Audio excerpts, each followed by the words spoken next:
За тэгэхээр миний бас эмзэглэж явдаг бүр сэтгэлдээ их санаа зовж заримдаа ч бас харамсал төрдөг нэг сэтгэлдээ энэ мансууруулах бодис. Энэ бол одоо маш аюултай. Хүний амьдралд хүн нэг л амьдрна. Энэ ертөнцид ирээд буцдаг цаг хугацаа маш богинохон. Хувцас тайлаа солиод шидэхдээ яг адилхан. Тийм учраас одоо манай энэ залуучууд үр хүүхдүүд маань энэ мансууруулах бодис гэдэг зүйлээс аль болох өөрийгөө холдуулах хэрэгтэй. Энэ талын мэдээллүүдийг сонирхоод ч хэрэггүй.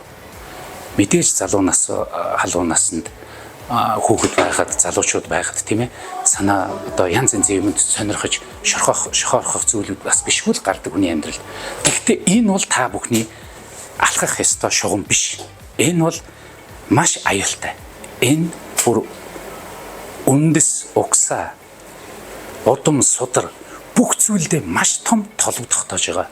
Маш аюултай зүйл. Тийм учраас энэ мансууруулах бодисоос миний дүүнэр бүр аль болохоор бүр нэрийг сонсоод ч хэрэггүй, мэдээллийг аваад ч хэрэггүй. Ерөөсөө спортоор хичээл, дуу хөгжмөөр ойрхон бай. Өөр сэтгэлийн юм таашаал авах, өөр стрессээ тайлах, өөр маш олон аргачлалууд хүний амьдралд байдаг. Та бүхэн маань энэ тал руугаа их хандаасаа билээ. Тэгээд энэ мансууруулах бодис гэдэг бол одоо хамгийн аюултай зүйл гэдгийг би та бүхэндээ дахин хэлмээр байна.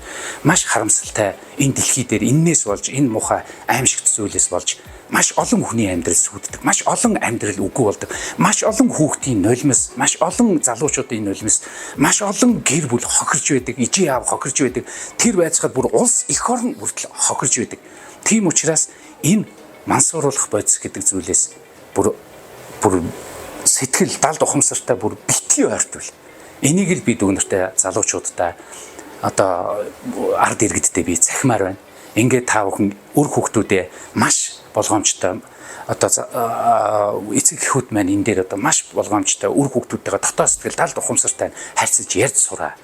Ингэжээж бид нар энэ бүх зүйлүүдээс бид нар хорт зуршлуудаас ингэж аврах хэрэгтэй юм байна. Тийм учраас миний дүүнэр залуучууд маань ялангуяа битгий энэ шугам руу алхаарай. Энэ бол хамгийн аюултай шугам шүү. Зөвхөн чамайг л хөнөө. За мансууруулгүй ирээдүйн төлөө хамтдаа